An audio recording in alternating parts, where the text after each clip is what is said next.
AP CM Jagan నేడు విశాఖలో పర్యటించనున్నారు. మధ్యాహ్నం 3 గంటలకు ఆయన తాడేపల్లి నివాసం నుంచి వైజాగ్ చేరుకుని అనంతరం భీమిలో వైసీపీ ఆధ్వర్యంలో జరిగే బహిరంగ సభలో పాల్గొంటారు. ఏపీలో మరికొన్ని రోజుల ఎన్నికలు జరగనుండటంతో సిద్ధం పేరిట ఎన్నికల శంఖారావం పూరించనున్నారు వైసీపీ బాస్. ఇక ఈ సభలో సుమారు 3 లక్షల మంది పాల్గొనేందుకు వీలుగా ఏర్పాట్లయితే చేశారు. ఎన్నికల వ్యూహాలను ముందుకు తీసుకెళ్లడమే ప్రధాన లక్ష్యంగా సిద్ధంగా బహిరంగ సభనైతే ప్లాన్ చేసింది వైసీపీ. ఇకైతే ఉత్తరాంధ్రలోనే వైసీపీ ఎన్నికల శంఖారావం నిర్వహిస్తూ ఉండటంతో సర్వత్రా ఉత్కంఠ అయితే రేపుతోంది. ఈ సభను విజయవంతం చేయాలని ఉమ్మడి విశాఖపట్నం, విజయనగరం, శ్రీకాకుళం జిల్లాల అధికార పార్టీ ఎమ్మెల్యేలు ప్రయత్నం చేస్తున్నారు. ఇక సభా ప్రాంగణం వెనుక నుంచి జగన్ కాన్వాయ్ రావడానికి వీలుగా ఏర్పాటు చేశారు. అలాగే సభా ప్రాంగణం చదును, హెలిప్యాడ్ ను సైతం అధికారులు సిద్ధం చేశారు. దీంతో ఈ సభ ద్వారా వైసీపీ ఎన్నికల శంఖారావం ప్రకటించనుంది.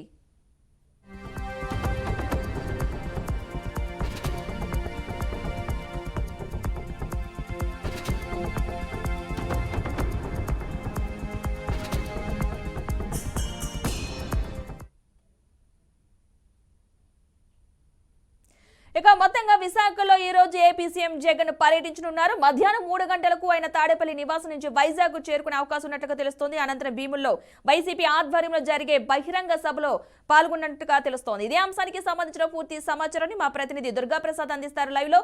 దుర్గా ప్రసాద్, చెప్పండి, సీఎం జగన్ పర్యటనకు సంబంధించిన పూర్తి అప్డేట్స్ ఏంటి?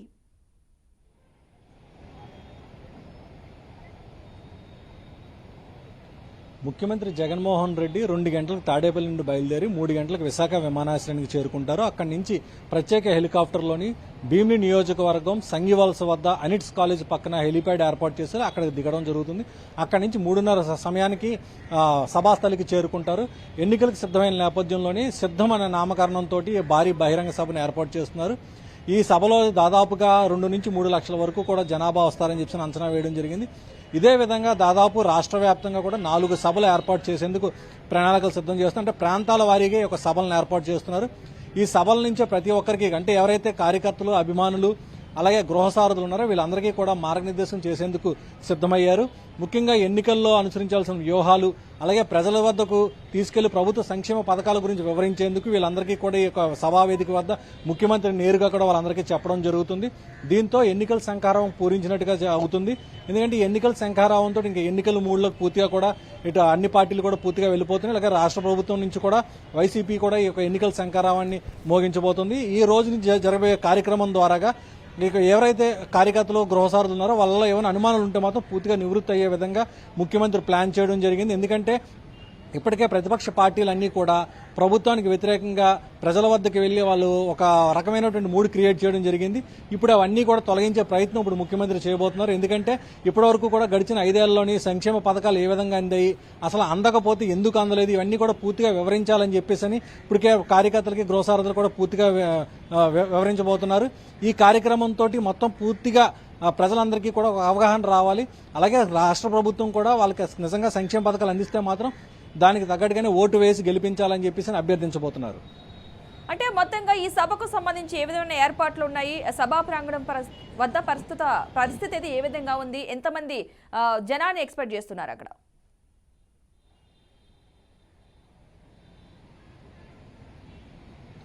మొత్తం 34 నియోజకవర్గాల నుంచి ప్రతి నియోజకవర్గం నుంచి 10,000 మందిని తీసుకువచ్చేలాగా మొత్తం ఏర్పాట్లు చేశారు.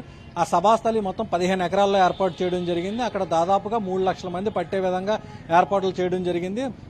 ఇక్కడ ఉత్తరాంధ్రలో ఉన్నటువంటి మంత్రులందరూ కూడా మొత్తం గడిచిన 3 రోజుల నుంచి కూడా అక్కడ ఏర్పాట్లు సమీక్షిస్తూనే ఉన్నారు. అంటే మొత్తం మీద ఈ యొక్క కార్యక్రమం అంతా కూడా ప్రత్యేకంగా ఈ మంత్రుల పర్యవేక్షణలోనే జరుగుతూనే ఉంది. దాదాపు 3 లక్షల మంది వస్తారని అంచనాతోటే మొత్తం అక్కడ ఏర్పాట్లు చేసి వాళ్ళందరికీ అక్కడ ఏ విధంగా తిరిగి మళ్ళీ ఇళ్లకు చేరుకునే విధంగా మొత్తం అన్ని ఏర్పాట్లు చేయడం జరిగింది. సభాస్థలి నుంచే మొత్తం ముఖ్యమంత్రి ఒక మార్గనిర్దేశం చేయడం నేపథ్యంలోనే ప్రత్యేక ఏర్పాట్లు తీసుకున్నారు. Right, thank you Durga Prasad.